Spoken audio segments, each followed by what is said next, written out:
Welcome, seekers of wisdom, from Celestial Medium. Today we delve into a profound teaching from the Corpus Hermeticum, exploring the premise that God is invisible and entirely visible. In this discourse, Hermes Trismegistus, the legendary sage of ancient wisdom, shares a mystery that challenges the very limits of human understanding. The Corpus Hermeticum is a collection of mystical texts that bridge philosophy, religion, and metaphysics. It speaks of the divine truths revealed to Hermes, who is said to embody the union of human intellect and divine inspiration. Chapter 5 begins with Hermes addressing his son Thoth, guiding him through an exploration of the nature of God, a being that is both hidden and visible to us all. It provides profound wisdom in how to visibly see the Creator. Stay tuned for a brief discussion after the reading of this text.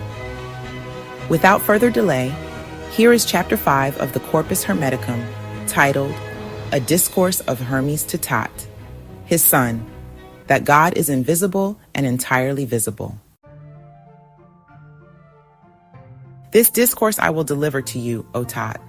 If not, you will go forth ignorant in the mysteries of the Creator beyond all name. You must understand how that which seems invisible to many will grow most visible to you. Were it visible, it would not be eternal. For all that is made visible has been begotten, for it has been made visible. But the invisible always is, and because it always is, it makes all other things visible. The very entity that makes visibility does not make itself visible. What begets is not itself begotten. What presents images of everything is not materially present. Coming to be is nothing but illusion. Clearly, the one who alone is unbegotten is also unimaginable and invisible. But in presenting images of all things, he is seen through all of them and in all of them. He is seen especially by those whom he wishes to see him. If you want to see God, think of the sun. Consider the course of the moon. Consider the order of the stars. Who keeps this order? For every order is bounded by its place and by its number. The sun's the greatest god of gods in our heaven, to whom all of the heavenly bodies give place as unto king and ruler. And he, this so great one, he greater than the earth and sea, endures to have above him circling smaller stars than him. Out of respect to whom or out of fear of whom, my son, does he do this?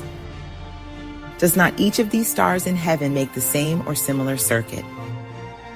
Who determined the direction and the size of the circuit for each? The bear up there that turns around itself and carries round the whole cosmos with it. Who is the owner of this instrument? Who set the boundaries to the sea? Who keeps the earth in its seat? Tat, there is someone who is the maker and the Lord of all these things. It could not be that number, place, and measure could be kept without someone to make them. No order whatsoever could be made by that which lacks place and lacks measure. Even this is not without a Lord, my son. For if the orderless lacks order, it is still subject to a master who has not yet imposed order upon it. Would it were possible for you to grow wings and soar into the air, and, poised midway between earth and heaven, behold the earth's solidity, the sea's fluidity, streaming rivers, the spaciousness of air, fire's swiftness, and the coursing of the stars, the swiftness of heaven's circuit round them all. It is a most blessed sight to see, my son, to see all these beneath you all at once, to see the motionless in motion and the invisible made visible. This is the order of the cosmos, and the cosmos which we see is order. If you wish to see him through things that suffer death, both on the earth and in the deep, think of a man's creation in the womb, my son, and strictly scrutinize the art of him who creates him, and learn who created this fair and godly image of man, who traced the circles of the eyes, who bore out the nostrils and the ears, who opened the portal of the mouth, who stretched out and tied the nerves, who channeled out the veins, who hardened the bones, Who covered the flesh with skin? Who separates the fingers and the joints? Who hardened the soles for the feet? Who bore out the ducts and glands? Who spread out the spleen? Who shaped the heart like a pyramid? Who set the ribs together? Who widened the liver? Who made the lungs like to a sponge?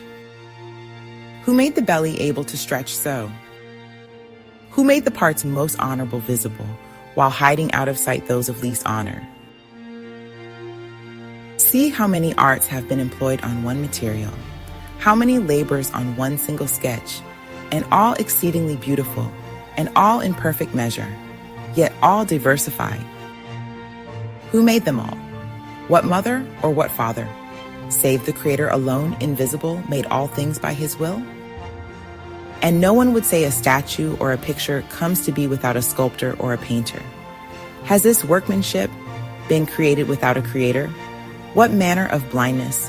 What manner of irreverence? What depth of ignorance? Tap, my son, do not deprive the creation of its creator. He is greater than all of his names, so great is he, the Father of all. For verily, he is the only one, and his work is to be a father. So, if you force me to speak, his being is conceiving of all things and creating them. And it is impossible that anything should be created without its creator. So also, it is impossible for the creator to not exist always, unless he is always making everything in heaven, in air, in earth, in deep, in all of the cosmos, in every part that is, and in what is not. For there is nothing in all the cosmos that he is not. He is himself, both things that are and things that are not. The things that are, he has made visible. Those invisible things, he keeps within himself. He is the creator beyond all name, he the invisible, he the most visible, he whom the mind alone can contemplate. He visible unto the eyes as well. He is the one of no body, but one of many bodies. No, rather he is every body. Naught is there which he is not, for all are he, and he is all.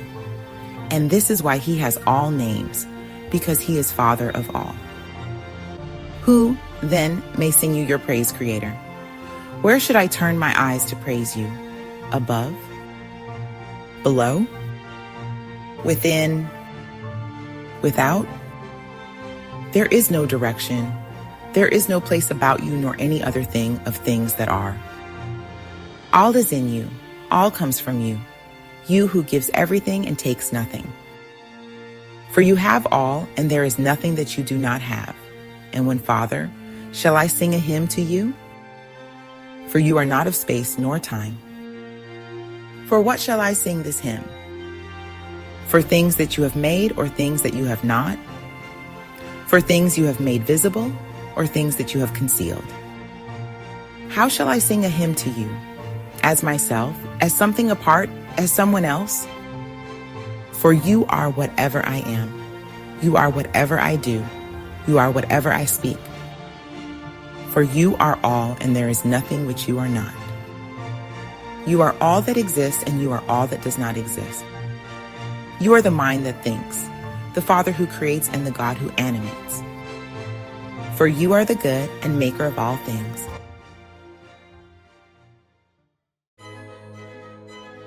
That concludes the reading of a Discourse of Hermes to Thoth, his son, that God is invisible and entirely visible. I hope you enjoyed the reading of this brief yet enigmatic text. In the Hermetic tradition and spirituality as a whole, visibility is not confined to physical sight. The Creator's invisibility refers to the divine essence, transcendent, boundless, and beyond the material realm. Yet, the Creator is entirely visible because the divine is omnipresent, present in all things, and discernible to the searching mind. God is seen in all that exists, yet none can see God alone as He is. This means the divine is both the source and the substance of creation. Everything we perceive, the beauty of nature, the laws of the cosmos, even the spark of life within us, is an expression of the Creator's infinite presence. In the Hermetic view, by observing the natural world with reverence, we glimpse the divine. God is visible in the harmony and order of the universe, yet God's essence remains unfathomable to the physical senses.